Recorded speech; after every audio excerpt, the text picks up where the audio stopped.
Hello students, let us start lecture number 2.3। आज हम लोग एंगल बिटवीन टू लाइंस इनके कॉन्सेप्ट स्टडी करेंगे और इसी के ऊपर बेस्ड एमएल अग्रवाल की एक्सरसाइज 2.3 सॉल्व करेंगे।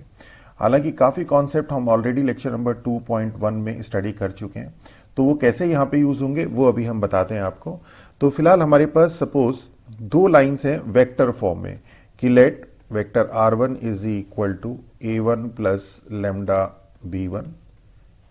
say this is line L1 and R2 is equal to another line है R2 is equal to A2 plus lambda B2। ये हमारे पास से लाइन L2 है। तो ये हमारे पास वेक्टर इक्वेशंस हैं लाइन की। अब यहां पे हमारे पास क्या है, हेयर अगर ध्यान दें आप तो L1 पैरेलल है वेक्टर B1 के। सारे कॉन्सेप्ट आपको बता चुके हैं कि ये लाइन L1 है और अगर इसकी equation vector r is equal to a plus lambda vector b है तो वेक्टर b पैरेलल होता है इस L1 के। ओके, तो यहाँ पे L1 पैरेलल है वेक्टर b1 के एंड L2 पैरेलल है वेक्टर b2 के। और लेट अगर इनके बीच में एंगल L1 और L2 के बीच में एंगल अगर थीटा है तो वेक्टर b1 और b2 के बीच में भी एंगल थीटा होगा। तो let theta be the acute angle between them. तो क्या हो जाएगा हमारे पास cos theta is equal to modulus, ये ऑलरेडी हम पढ़ चुके हैं कि अगर दो वेक्टर हैं आपके पास, एक वेक्टर a है एक वेक्टर b है, इनके बीच में एंगल थीटा है तो cos theta is equal to vector a dot vector b upon modulus vector a modulus vector b। अब हमारे पास क्या था यहाँ पे लाइन L1 और L2 इनके बीच में अगर एंगल थीटा है और L1 पैरेलल है वेक्टर B1 के, L2 पैरेलल है वेक्टर B2 के, तो इस B1 B2 के बीच में जो एंगल होगा वही एंगल L1 L2 के बीच में होगा। सिर्फ वो कॉन्सेप्ट हमने यहाँ लगाया। तो cos theta is equal to B1 dot vector B2 upon modulus vector B1 modulus vector B2। Okay, तो ये हमारे पास एंगल आ गया। अब अगर यहीं पे ये लाइन हमारे पास कार्टेशियन फॉर्म में गिवन हो, अगर इक्वेशन हमारे पास कार्टेशियन इक्वेशन हो say x minus x1 upon a1 is equal to y minus y1 upon b1 is equal to z minus z1 upon c1, say this is line L1 और L2 है x minus x2 upon a2, y minus y2 upon b2 is equal to z minus z2 upon c2, say this is line L2। तो cos theta क्या हो जाएगा हमारे पास उस case में, तो cos theta is equal to component form में, जैसे यहाँ पे देखिए आपके पास b1 डॉट b2 है और यहाँ पे आपके पास वेक्टर b1 जो है ये हो जाएगा a1 i कैप, ये डायरेक्शन रेशो से, plus b1 j cap plus c1 k cap, और vector b2 is equal to हो जाएगा a2 i cap plus b2 j cap plus c2 k cap. तो अगर इस b1 b2 की value हम यहाँ पे सब्सटीट्यूट कर दें तो cos theta is equal to क्या हो जाएगा, modulus a1 a2 plus b1 b2 plus c1 c2 upon under root of a1 square plus b1 square plus c1 square under root of a2 square plus b2 square plus c2 square. Okay, lecture number 2.1 में हम already आपको बता चुके हैं वैसे तो ये कि अगर दो लाइन परपेंडिकुलर है तो परपेंडिकुलरिटी की कंडीशन क्या होती है, थीटा इज इक्वल टू 90, और थीटा इज इक्वल टू 90 यहां पे अगर हो जाएगा तो क्या हो जाएगा, cos 90 0 means this term a1 a2 plus b1 b2 plus c1 c2 is equal to 0। That is यहां पे हमें मिलेगा a1 a2 प्लस, ये ऑलरेडी हम लोग बहुत डिटेल में लेक्चर नंबर 2.1 में स्टडी कर चुके हैं। तो लेक्चर नंबर 2.1 भी पार्ट 1 इसके कॉन्सेप्ट आप स्टडी करेंगे तो ये सारी चीज़ें आपको वहाँ पे डिटेल में मिलेंगी। और इसी तरह से अगर डायरेक्शन कोसाइन है हमारे पास तो L1 L2 plus M1 M2 plus N1 N2 is equal to 0। इसी तरह से अगर पैरेलल है तब क्या होगा, ये A B अगर पैरेलल है means theta is equal to 0, तो उस केस में क्या होगा, a1 upon a2 is equal to b1 upon b2 is equal to c1 upon c2, और अगर डायरेक्शन कोसाइन है तो L1 is equal to L2, m1 is equal to m2 और n1 is equal to n2। और ये आता कहाँ से था हमारे पास, कि हमारे पास ये जो cos थीटा की वैल्यू यहाँ पे आई, इसी से हम sin थीटा निकालते थे। sin theta is equal to under root of summation a1 b2 minus b1 a2 का whole square upon under root of a1 square plus b1 square plus c1 square and under root of a2 square plus b2 square plus c2 square. ये सारी चीज़ें हमने lecture number 2.1 B part 1 में आपको explain करी थी, वहाँ से देख लीजिएगा। और वहीं से ये सारी चीज़ें, ये वाले जो पॉइंट थे आपके, ये भी वहीं से आए थे। तो यही सारी चीज़ें, बस इसमें सिर्फ इतना फ़र्क है कि लेक्चर नंबर 2.1 में भी हमने एंगल निकाला था, वहाँ पे हमारे पास डायरेक्शन रेशियोज डायरेक्ट गिवन थे। हमारे पास ये वाली जो टर्म थी a1 a2 b1 a1 b1 c1 a2 b2 c2 direct given थी। अब की बार हमारे पास यहाँ पे क्या होगा, यहाँ पे हमारे पास लाइन की इक्वेशन गिवन होगी।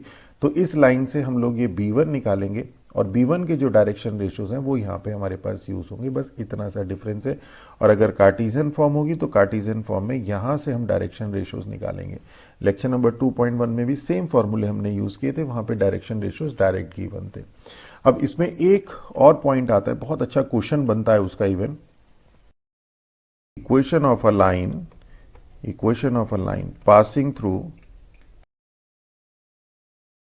गिवन पॉइंट, एक पॉइंट से पास हो रही है and perpendicular to two lines, दो लाइन के परपेंडिकुलर है, से L1 एंड L2 से। तो इसकी इक्वेशन हमें निकालनी है। तो इट मीन्स व्हाट, कि क्या होगा, हमारे पास यहाँ पे एक लाइन L1 ये है, एक लाइन सपोज L2 ये है, इनके परपेंडिकुलर डायरेक्शन में, इनके परपेंडिकुलर डायरेक्शन में, इस डायरेक्शन में। अब ये 2 डायमेंशनल स्पेस में ये लाइन आपको परपेंडिकुलर दिखाई नहीं दे रही है। अभी हम लोग शॉर्टेस्ट डिस्टेंस का जब आपको कॉन्सेप्ट स्टडी कराएंगे, वहाँ पे कोशिश करेंगे इसे विजुलाइज कराने की।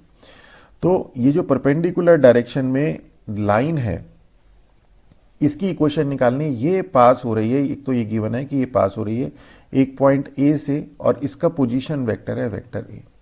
और हमें मालूम है कि हम लाइन की इक्वेशन बहुत इजीली निकाल सकते हैं अगर हमें उस पे एक पॉइंट दिया हो, मींस उसका पोजीशन वेक्टर गिवन हो, और उसके पैरेलल एक वेक्टर अगर हमारे पास गिवन है, तो इसकी इक्वेशन होती है vector r is equal to vector a plus lambda vector b. अब क्या है, ये पॉइंट तो हमारे पास देखिए यहाँ पे गिवन है। अगर इस वेक्टर की, इस लाइन के पैरेलल डायरेक्शन में हमें एक वेक्टर मिल जाए, ये मिल जाए, तो हमारा काम आसान हो जाएगा। अब इसके पैरेलल वेक्टर क्या होगा, L1 के पैरेलल वेक्टर है आपके पास B1, L1 के पैरेलल है वेक्टर, L2 के पैरेलल वेक्टर है आपके पास B2। और हमें पता है कि दो वेक्टर अगर हैं तो उनकी परपेंडिकुलर, अब हमें L1 और L2 के परपेंडिकुलर निकालना है, मींस हमें B1 और B2 के परपेंडिकुलर निकालना है। और B1 और B2 की परपेंडिकुलर डायरेक्शन होती है vector B1 cross vector B2। ये हमने क्रॉस प्रोडक्ट में स्टडी किया था कि B1 cross B2 is equal to B1 B2 sine theta unit vector n. तो ये परपेंडिकुलर डायरेक्शन में, तो अब हमें पता चल गया कि B1 और B2 की परपेंडिकुलर डायरेक्शन में वेक्टर हो गया B1 क्रॉस B2। तो ये वेक्टर आ गया और ये पॉइंट हो गया। तो इक्वेशन क्या हो जाएगी, vector r is equal to vector a plus lambda vector B1 cross B2। तो इसे अगर आप समझ के याद करेंगे तो बहुत आसानी से हो जाएगा, और डायरेक्ट लर्न करने की कोशिश करेंगे तो कहीं ना कहीं कंफ्यूजन बना रहेगा। तो यही सब इसमें पॉइंट्स हैं। तो चलिए अब स्टार्ट करते हैं ML अग्रवाल की एक्सरसाइज। तो क्वेश्चन नंबर फर्स्ट है, find the angle between each of the following pair of line. अब आपके पास एक लाइन की इक्वेशन ये है, एक लाइन की इक्वेशन ये है। तो गिवन लाइन, जो ये लाइंस हैं, given lines are parallel to vectors. किसके पैरेलल है, फर्स्ट लाइन तो B1 वेक्टर के पैरेलल है, और B1 वेक्टर क्या है, यहां से निकल के आएगा I plus 2j minus 2k। और सेकेंड लाइन B2 वेक्टर के पैरेलल है, और B2 वेक्टर क्या है, ये है आपके पास 2i plus 4j minus 4k। और इन दोनों के बीच में जो एंगल होगा वही एंगल L1 और L2 के बीच में होगा। बस जैसे अभी हमने बताया, तो cos theta is equal to क्या हो जाएगा, mod vector B1 dot B2 upon modulus vector B1 modulus vector B2। अब इसे थोड़ा सा सॉल्व कर लेते हैं, डायरेक्ट ही करेंगे। तो आए इसके आई डॉट आई, तो 1 into 2 is 2 plus 2 into 4 is 8 minus 2 minus 4 is plus 8 upon under root of 1 plus 4 that is 9 और under root of 4 plus 16 32 36 that is 8 16 to 18 upon or 9 18 that is this is equal to 1, that is this implies theta is equal to 0 degree, that is both lines are parallel. और इसे हम लोग एक second method से भी कर सकते हैं यहाँ पे कि अगर आप इसमें ध्यान दें तो जो इसके डायरेक्शन रेशियोज हैं, अनदर मेथड देखते हैं। ये फर्स्ट पार्ट था हमारे पास। Second method, direction ratios of L1 क्या है हमारे पास, 1 2 और -2, यहां से आ गया। और डायरेक्शन रेशियोज ऑफ L2 क्या है, ये है 2 4 और -4।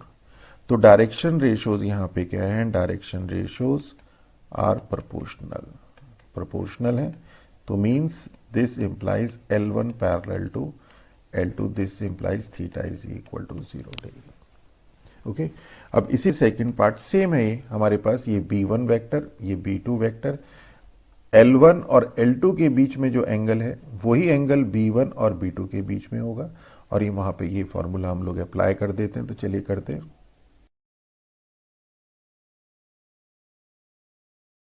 Theta is equal to cos inverse 19/21। Simple calculation है, कुछ भी नहीं है। चलिए नेक्स्ट देखते हैं। क्वेश्चन नंबर सेकंड है कि find the angle between each of the following pair of lines. तो सेम हम लोगों के पास है, यहां पे आपके पास कार्टेशियन फॉर्म है, तो यहां से आपके पास डायरेक्शन रेशियोज निकल जाएंगे। और डायरेक्शन रेशियोज निकल जाएंगे तो पैरेलल वेक्टर निकल जाएगा, या फिर आप डायरेक्ट भी सब्सटीट्यूट कर सकते हैं।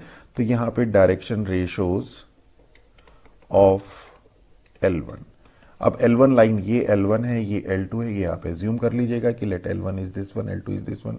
तो डायरेक्शन रेशियोज ऑफ L1 हो जाएंगे 3 5 4 and direction ratios of L2 ये हो जाएंगे आपके पास 1 1 2।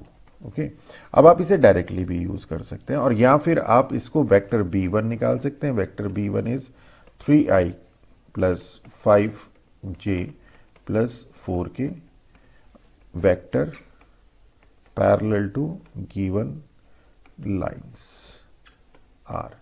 एक B1 हो गया और एक B2 इज इक्वल टू हो गया I plus J plus 2k। और यहां फिर आप डायरेक्ट यहां से यूज कर सकते हैं कॉस थीटा में। तो cos theta is equal to क्या हो जाएगा कि let theta be acute angle.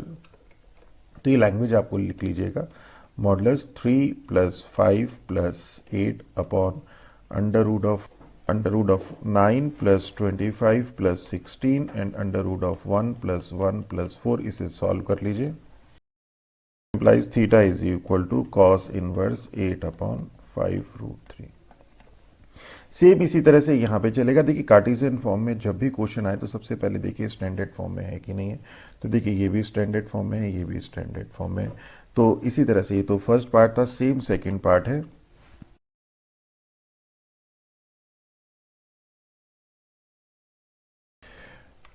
तो देखिए theta is equal to 90 degree आ गया, बहुत सिंपल था। यहां पर देखिए ये आ गया आपके पास direction ratio A1 B1 C1, vector B is equal to जो था 2i plus 5j plus 4k हमने डायरेक्ट कर दिया, यहां पे आना था। इसी तरह से यहां से आ गया हमारे पास A2 B2 C2 means vector B2, और direct 2 into 5 plus 5 into 2 and 4 into -5 20 upon under root का स्क्वायर रूट, और ये आपके पास 0 आ गया। नेक्स्ट देख क्वेश्चन नंबर थर्ड है, बहुत इजी है, सेम है जैसे सेकंड था, सिर्फ चेंज का है। यहाँ पे आपके पास ये स्टैंडर्ड फॉर्म में नहीं है, तो इसे स्टैंडर्ड फॉर्म में अगर हम लोग लिख लें तो ये हो जाएगा y -2 अपॉन -5, माइनस के साइन को एडजस्ट कर दिया, ये L1 हो गई, और L2 हो जाएगी हमारे पास, इसमें माइनस के साइन को एडजस्ट कर दिया, 1 is equal to y/2। Means जब हमने इसे स्टैंडर्ड फॉर्म में किया तो इजीली ही स्टैंडर्ड फॉर्म हो गई। तो यहाँ डायरेक्शन रेशियोज क्या हो गए, यहाँ डायरेक्शन रेशियोज हो गए 7 - 5 1 मीन्स A1 B1 C1, और यहाँ डायरेक्शन रेशियोज हो गए आपके A2 B2 C2 1 2 3।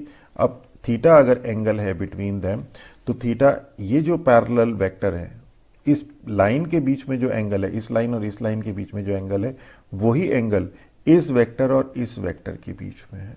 तो cos theta is equal to mod a1 a2 plus b1 b2 plus c1 c2 means that is theta is equal to 90 degree means L1 perpendicular to L2 means they are at right angle। इतना सा था। चलिए next देखते हैं। Question number 4 है कि if line this and this are perpendicular. अब अगर परपेंडिकुलर है तो क्या होगा, देखिए तो उस केस में ये जो न्यूमरेटर वाली टर्म होती है जीरो होती है, means a1 a2 plus b1 b2 plus c1 c2 is equal to zero. ये हमने देखे यहाँ पे आपको जब कॉन्सेप्ट लिखवाए थे तो भी आपको लिखवा दिया था। यहाँ पे ये यहाँ पे देखिए ये हमने परपेंडिकुलरिटी की कंडीशन बताई थी, this one perpendicularity condition. Direction ratio given है तो ये जीरो होगा, डायरेक्शन कोसाइन गिवन है तो ये जीरो होगा।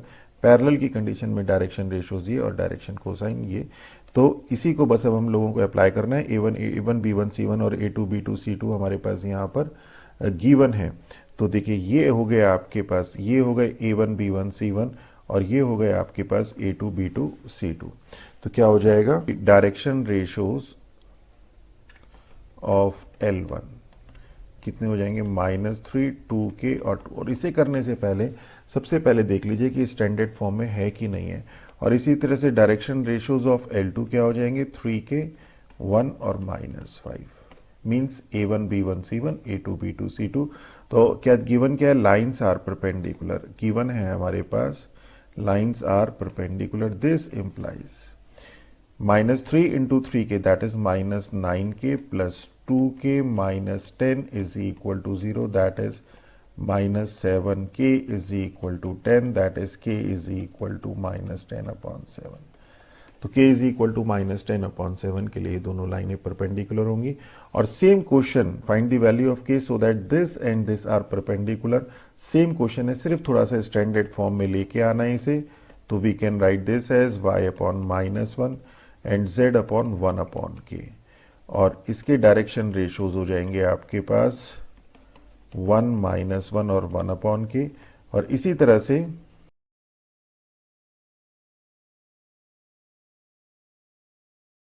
तो k is equal to 2 is our answer. तो बहुत सिंपल था, इसके हमने इसे स्टैंडर्ड फॉर्म में कर दिया और इसे भी स्टैंडर्ड फॉर्म में कर दिया। ओके, ये ध्यान रखिएगा बस कि ऐसा नहीं कि आपने डायरेक्ट डिनोमिनेटर को आपने डायरेक्शन रेशोज मान लिए और इसके डायरेक्शन रेशोज आ गए, ये आ गया।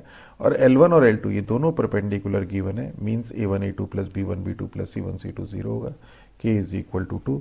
नेक्स्ट देखते हैं क्वेश्चन नंबर 5 है कि find the angle between each of the following pair of line. तो अब सिर्फ फर्क इतना है यहाँ पे, फर्स्ट पार्ट है ये कि यहाँ पे आपके पास स्टैंडर्ड फॉर्म नहीं है, तो ये आपके पास पैरामीट्रिक फॉर्म है। इसे हम लोग स्टैंडर्ड फॉर्म में लाइन L1 इसे हम लिख सकते हैं x -2 upon 3 is equal to y plus 1 upon -2। और भी बहुत तरीके हैं इसे करने के, z -2 अपॉन 0 इसे इस तरह से लिख सकते हैं।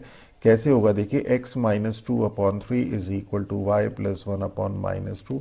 अगर ये लैम्डा है तो अगर हम z -2 अपॉन 0 इसको लैम्डा एज्यूम कर ले तो यहाँ से क्या होगा, z -2 is equal to 0, that is z is equal to 2। तो रिवर्स ऑर्डर में देखिए इसे हम इस तरह से लिख सकते हैं। तो और इसको जो है z -2 अपॉन 0 लिख सकते हैं। तो ये आ गया आपके पास, तो से L1। तो यहाँ से जो डायरेक्शन रेशोज हैं, डायरेक्शन रेशोज क्या आ जाएंगे, 3 -2 0। बस सिर्फ इसमें यही एक पॉइंट समझना है, बाकी तो सेम वही है जो पहले हमने किया है। अब इसी तरह से L2 क्या हो जाएगी,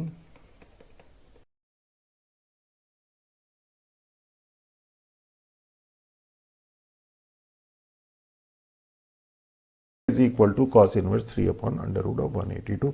सिंपल कैलकुलेशन थी, cos theta is equal to a1 a2 plus b1 b2 plus c1 c2 upon under root of a1 square plus b1 square plus c1 square plus under root of a2 square plus b2 square plus c2 square. इसी तरह से इसका second part भी same इसी तरह से। ये जो आपके पास लाइन L1, देखिए लैंग्वेज में आपको लिखा चुका हूँ, क्या क्या लिखना है वो अब आप खुद लिखिएगा। यहाँ पे हम लोग वैसे कोशिश करते हैं कि फिर भी लिख दें। और इसको z इज इक्वल टू 5 को जो पैरामेट्रिक फॉर्म है, इसे कार्टेशियन फॉर्म में we can write this as this. तो यहाँ से सेम, अब बाकी सारा यहाँ पे बाकी सेकंड वाली लाइन में से y -1 कर देंगे और बाकी तो सेम वैसे ही चलेगा। तो डायरेक्शन रेशियोज क्या हो जाएंगे,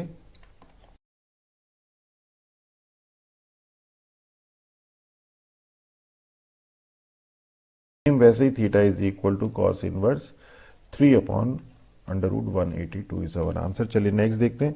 नंबर 6 का फर्स्ट पार्ट है कि if this line this and this are perpendicular, given है परपेंडिकुलर है, गिवन है परपेंडिकुलर तो क्या होगा, a1 a2 plus b1 b2 plus c1 c2 0 होगा, a1 b1 c1 a2 b2 c2। पहले देख लीजिए स्टैंडर्ड फॉर्म में है कि नहीं है, यस स्टैंडर्ड फॉर्म में है आपके पास ये। तो फर्स्ट क्या है, L1 हमारे पास है x1, ये डायरेक्शन डायरेक्टली लिख देते हैं, आप लिख लीजिएगा L1 लाइन के, यहाँ पे L1 के लिए डायरेक्शन रेशोज ये हैं हमारे पास -3 2 लैम्डा और 2। आप लाइन पूरी लिखेगा कि line L1 is this one. इसी तरह से L2 के लिए जो डायरेक्शन रेशोज हैं ये हैं हमारे पास 3 लैम्डा 2 और -5। गिवन क्या है हमारे पास, गिवन है L1 perpendicular to L2। This implies a1 a2 plus b1 b2 plus c1 c2 is equal to 0 means 4 lambda -10 is equal to 0, that is -5 lambda is equal to 10, that is lambda is equal to -2। तो direction ratios आ जाएंगे हमारे पास इसके इसके। तो find the value of lambda, lambda तो हमारे पास ये आ गया कि लैम्डा की वैल्यू के लिए है।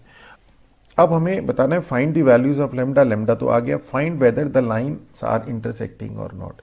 तो पहले लाइन देख लेते हैं, लाइन है क्या क्या हो गई हमारे पास, L1 is x -1 upon -3 is equal to y -2 upon -4, lambda -2 is z -3 upon 2, and L2 क्या हो गई हमारे पास, L2 हो गई x -1 अपॉन -6 y -1 अपॉन 2 और z -6 अपॉन -5।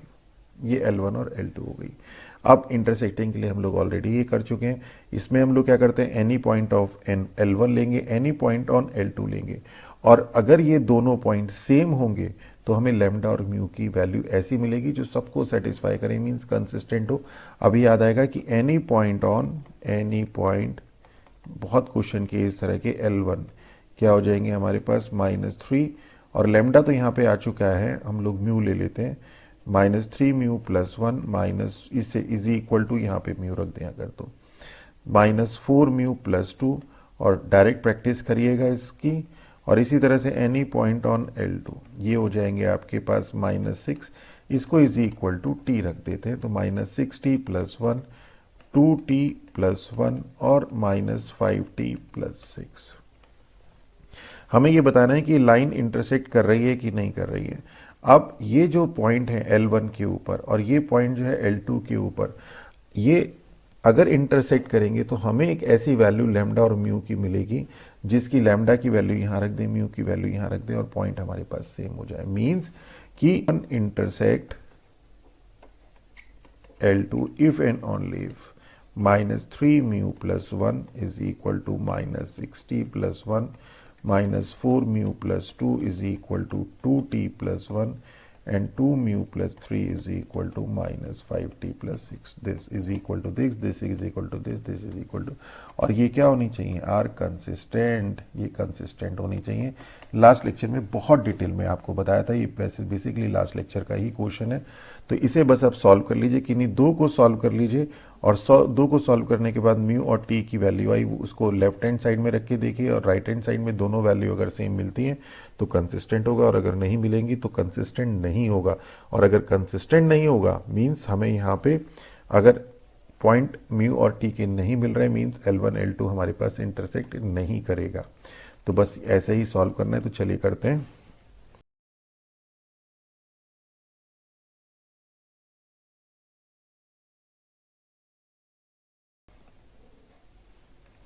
यहाँ से mu is equal to 2t आ गया, वो हमने यहाँ पे सब्सटीट्यूट कर दिया, हमारे पास t की वैल्यू ये आ गई, यहाँ से म्यू की वैल्यू आ गई, इस वैल्यू को t की यहाँ सब्सटीट्यूट कर दिया तो ये म्यू की वैल्यू आ गई। इस म्यू की वैल्यू और t की वैल्यू हमने पहले लेफ्ट हैंड साइड में रखी, फिर राइट हैंड साइड में रखी, लेफ्ट हैंड साइड ये आया, राइट हैंड साइड ये आया, नॉट इक्वल टू है, जबकि होना चाहिए था कंसिस्टेंट। तो this implies L1 do not intersect L2। अब इसी का सेकंड पार्ट है, देखिए सेकंड पार्ट भी ऑलमोस्ट सेम, ऑलमोस्ट क्या सेम ही है ये। इसे स्टैंडर्ड फॉर्म में लेके आएंगे, इसे स्टैंडर्ड फॉर्म में लेके आएंगे, लैम्डा की वैल्यू निकालनी है so that they are at right angle. तो simple A1 A2 plus B1 B2 plus C1 C2 is equal to 0 और find whether the line are intersecting और नॉट। सेम वैसे ही जैसे अभी हम लोगों ने किया था, तो चलिए करते हैं।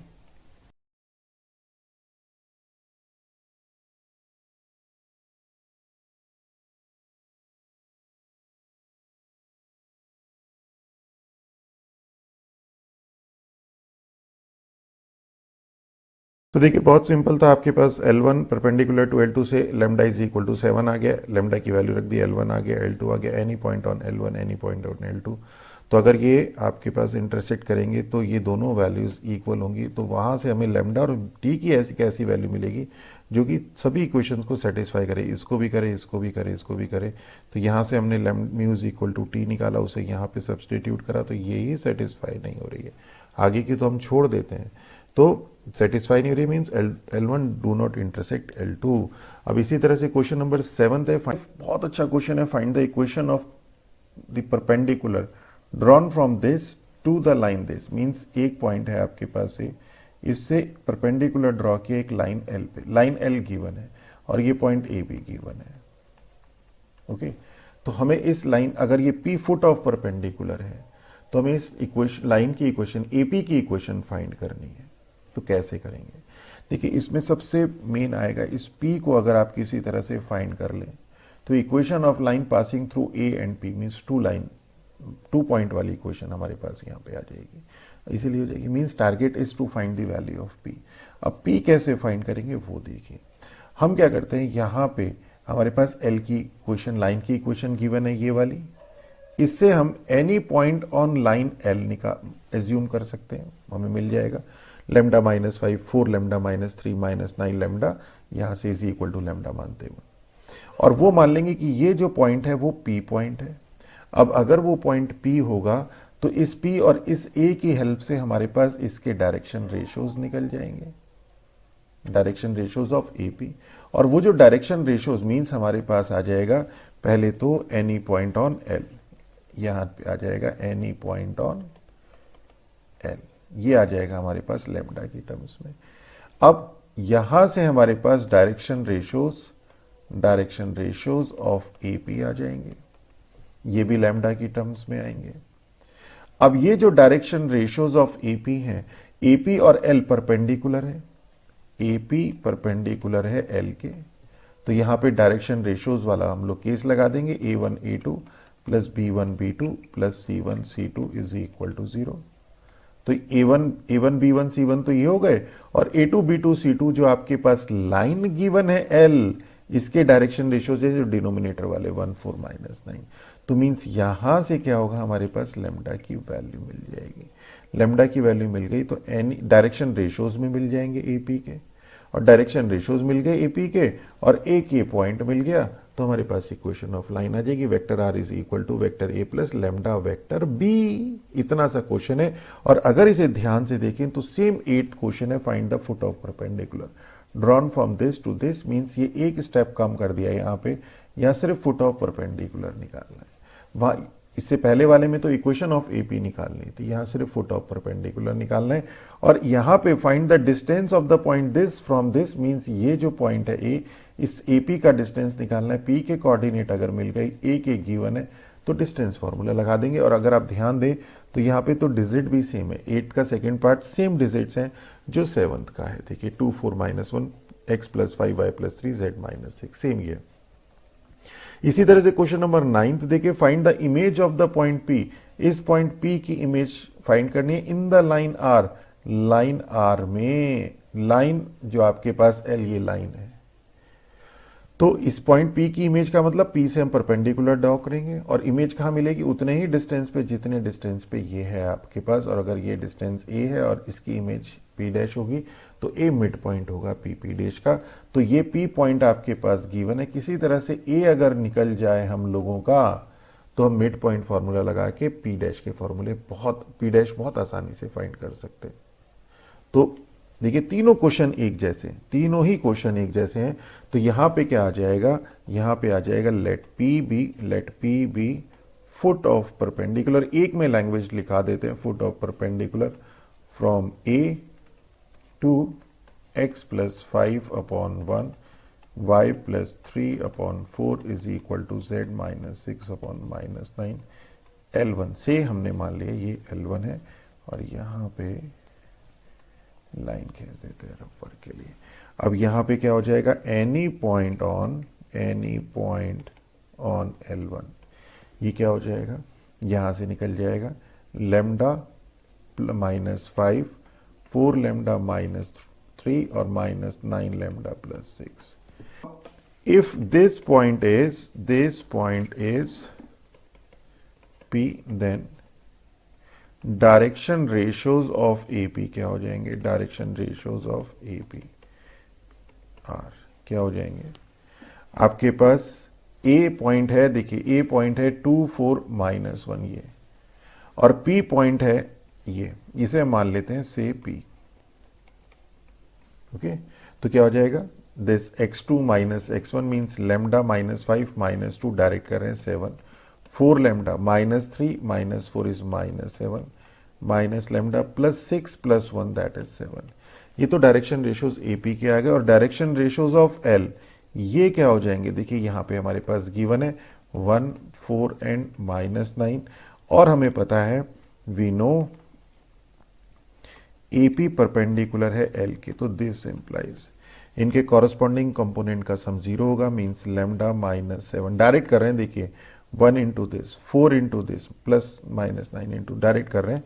तो अब क्लास 12th में है तो थोड़ा सा डायरेक्ट करना सीखिए, टाइम सेव होगा 28 plus 81 lambda -9 7 63 is equal to 0। तो ये हो, जिसे सॉल्व कर लेते हैं, लेमडा इज इक्वल टू 1। अब हमें इक्वेशन ऑफ AP निकालनी है, तो हमें AP के डायरेक्शन रेशियोज मिल जाए, तो direction ratios of AP, P की जरूरत नहीं है यहाँ पे, इस क्वेश्चन में P की जरूरत नहीं है। आप पहले आप निकाल सकते हैं P भी निकाल सकते हैं, और फिर उसके बाद P और A की हेल्प से डायरेक्शन रेशियोज निकाल दीजिए, या फिर डायरेक्ट यहाँ पे जो आपके पास डायरेक्शन रेशियोज ऑफ AP यहाँ पे है, यहीं पे लेमडा की वैल्यू निकल रख दीजिए, तो यहाँ से भी डायरेक्शन रेशियोज ऑफ AP मिल जाएंगे। तो क्या आ जाएंगे, लेमडा की वैल्यू 1 रखेंगे तो -6, 4 -7 is -3 and -9 plus 7 is -2।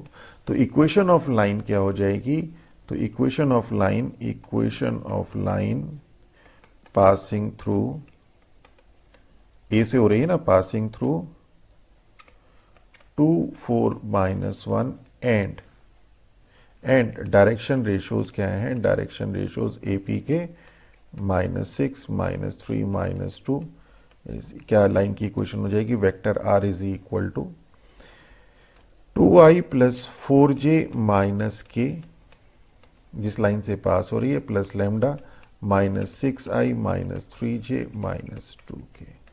This is our answer. तो देखिए कितना सिंपल है। बुक में हो सकता है माइनस का साइन एडजस्ट किया हो, तो माइनस बाहर ले सकते हैं, या हाँ माइनस बाहर ले लेते तो माइनस लेमडा को लेमडा 1 मान लेंगे। और इसी को हम कार्टेशियन फॉर्म में भी लिख सकते हैं, हमारे पास पॉइंट गिवन है और डायरेक्शन रेशियोज गिवन है, तो x -2/-6 is equal to y -4/-3 is equal to z plus 1/-2, और माइनस के साइन को हटा भी सकते हैं।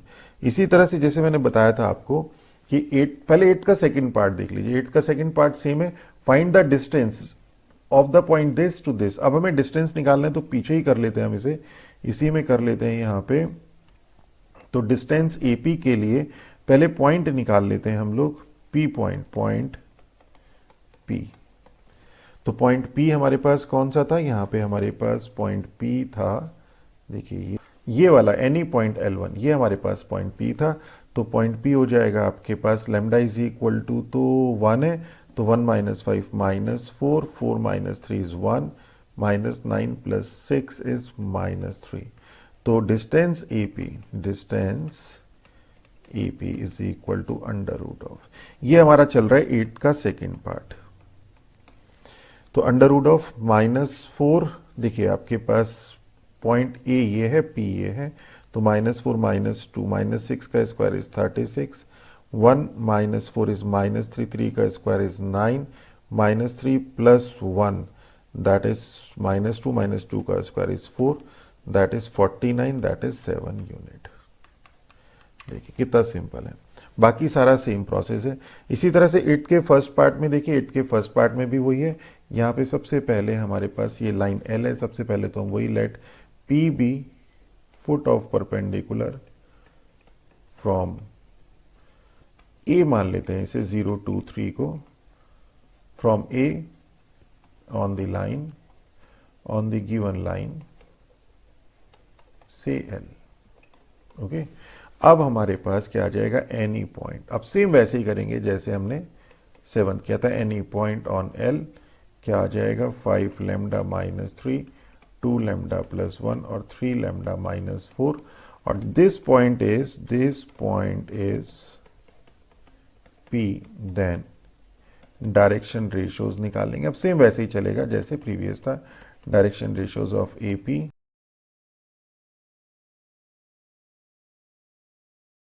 तो 2 3 माइनस 1 इज अवर आंसर। तो कितना सिंपल क्वेश्चन है। इसी तरह से सेम हम लोगों के पास P पॉइंट ये है, find the image of the point P। इस पॉइंट P की इमेज फाइंड करनी है। Any point on L, let it be A, direction ratios AP के निकालेंगे, डायरेक्शन रेशियोज AP के और L की डायरेक्शन रेशियोज हमारे पास गिवन है।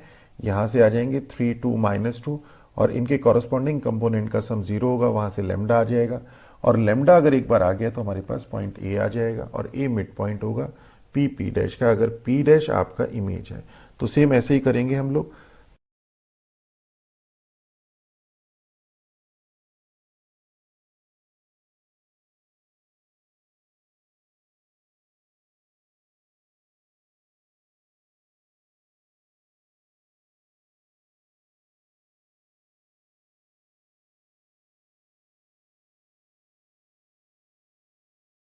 ऐसे बहुत सिंपल क्वेश्चन था, वही same A foot of perpendicular from P on L, ये दिया हुआ है। इक्वेशन जो आपके पास गिवन इक्वेशन है, इसे हमने कार्टेशियन फॉर्म में कन्वर्ट कर लिया।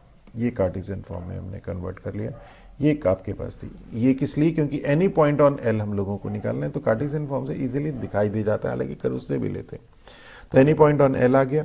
अब अगर ये पॉइंट एल जो है वो ए होगा, let if this point is A, तो डायरेक्शन रेशियोज एपी के आ जाएंगे, क्योंकि पी पॉइंट के कोऑर्डिनेट गिवन है। ए हमने ये मान लिया, डायरेक्शन रेशियोज ऑफ एपी क्या हो गए, 3 लैम्डा प्लस 6 माइनस 1, ये पी पॉइंट है आपके पास। 2 लैम्डा प्लस 7 माइनस 2, ये डायरेक्शन रेशियोज आ जाएंगे। एल के डायरेक्शन रेशियोज हमारे पास, ये जो इक्वेशन यहां पे मिली है एल, इसके डायरेक्शन रेशियोज 3 2 माइनस 2 है। और चूंकि एपी परपेंडिकुलर है एल के, तो यहां से हमारे पास लैम्डा आ गया, और लैम्डा आ गया तो ए पॉइंट के कोऑर्डिनेट आ गए हमारे पास। बहुत सिंपल कि ए पॉइंट के जो कोऑर्डिनेट थे ये वाले, ये हमने यहाँ पे लैम्डा इज इक्वल टू -1 रख के मिल गए हमें। और अब अगर पी डैश इमेज होगी पी की इन एल, तो A will be mid point of P dash, और जो ये पॉइंट पी डैश है इसके कोऑर्डिनेट हमने मान लिए ए बी सी। तो इस simple a plus 1/2 is equal to 3 ये, और ए बी सी की वैल्यू यही हमें निकालनी थी। चलिए नेक्स्ट देखते हैं। क्वेश्चन नंबर 10 है, find the equation of line passing through this and perpendicular to this. अब ये लाइन L1 है, ये लाइन L2 है। L1 के पैरेलल एक वेक्टर है B1 और वो है I प्लस 2j प्लस 3 के। L2 के पैरेलल वेक्टर है B2 और वो है हमारे पास -3i प्लस 2j प्लस 5 के। इन दोनों के B1 के वेक्टर के और B2 वेक्टर के जो परपेंडिकुलर वेक्टर है वो ये है। और अब हमारे पास आ गया equation of line passing through this and parallel to this.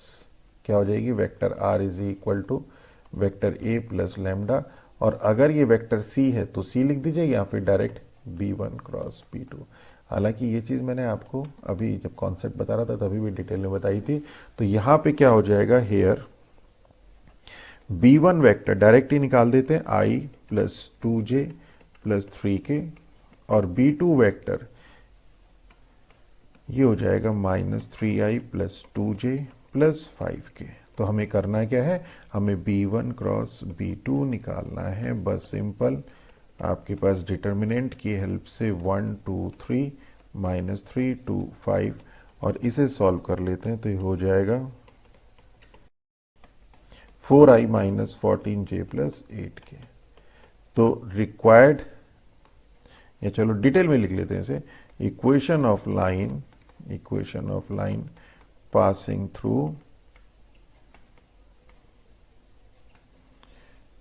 ए 2 1 3 से position vector vector A and perpendicular to the line this and this, तो perpendicular to the line means parallel to B1 cross B2 क्या हो जाएगा, vector R is equal to vector A cross lambda vector B1 cross B2। और ये अब हम निकाल चुके हैं। वेक्टर A हमारे पास 2i plus j plus 3k और यहाँ से आ गया लैम्डा और ये हो गया 4i minus 14j plus 8k। Means कुल मिला के B1 निकालिए, B2 निकालिए, B1 क्रॉस B2 करिए, बस। इसी तरह से सेम सेकंड पार्ट है, find the vector and Cartesian, दोनों फॉर्म निकालनी है तो दोनों निकाल देंगे। x minus 2 upon 4, y minus 1 upon minus 14, z minus 3 upon 8, क्या फर्क पड़ता है। Through the point this and perpendicular to two line, देखिए सेम इसी तरह से है तो B1 क्रॉस B2 निकाल दीजिए। सेकेंड पार्ट में B1 वेक्टर है आपके पास, पहले देखिए स्टैंडर्ड फॉर्म है कि नहीं है, यस स्टैंडर्ड फॉर्म है, अदरवाइज वहां पे चांसेस हो जाते हैं गलती होने के, ये ध्यान नहीं देते और फ्लो में जो है यही सब लिख देते हैं। B2 वेक्टर क्या हो जाएगा, ये हो जाएगा 3i plus 8j minus 5k। अभी से डायरेक्ट करते हैं, B1 क्रॉस B2, आप डायरेक्ट मत करिएगा, आप पूरे जो है इसे डिटर्मिनेंट वाले मेथड से करेगा। हम तो के देखिए ये आ गया आपके पास बहुत सिंपल कि equation of line passing through 1 2 and -4 इक्वेशन में गिवन है, देखिए सेकंड पार्ट में सबसे ऊपर गिवन है and parallel to vector this, और ये वेक्टर B1 क्रॉस B2 इन दोनों वेक्टर के परपेंडिकुलर है और जो रिक्वायर्ड लाइन है वो इसी के पैरेलल है। तो हमारे पास ये आ गया। इसी को कार्टेशियन फॉर्म में लिखना चाहें तो कार्टेशियन फॉर्म में क्या हो जाएगा, x minus 1 upon 24 is equal to y minus 2 upon 36 z minus plus 4 upon 72, that is x minus 1 upon 12 से अगर डिवाइड कर दें तो y minus 2 upon 3 z plus 4 upon 6। Okay, ये कार्टेशियन फॉर्म आ गई। चलिए नेक्स्ट देखते हैं। इस तरह से find the equation of line passing through this and perpendicular to line this and this. यहाँ पे B1 वेक्टर है आपके पास 3i minus 16j plus 7k और B2 वेक्टर है आपके पास 3i plus 8j minus 5k। तो B1 क्रॉस B2 क्या हो जाएगा यहाँ पे, this is 80 minus 56 that is 24i minus j minus 15 minus 21 that is minus 36 plus k and 24 plus 48 that is 72। Okay, तो vector R is equal to क्या हो जाएगा, इस पॉइंट से पास हो रहा है i plus 2j minus 4k plus lambda 24i plus 36j plus 72k। तो दिस इज अवर आंसर। तो कितने सिंपल क्वेश्चन है। तो this is all about our this lecture. Next lecture में नेक्स्ट कॉन्सेप्ट आपको बताएंगे और उसी के ऊपर बेस्ड ML अग्रवाल की एक्सरसाइज सॉल्व करवाएंगे। अगर हमारा लेक्चर अच्छा लगे तो हमारे चैनल को सब्सक्राइब कीजिए, अपने फ्रेंड्स के साथ शेयर कीजिए। With that all, thank you.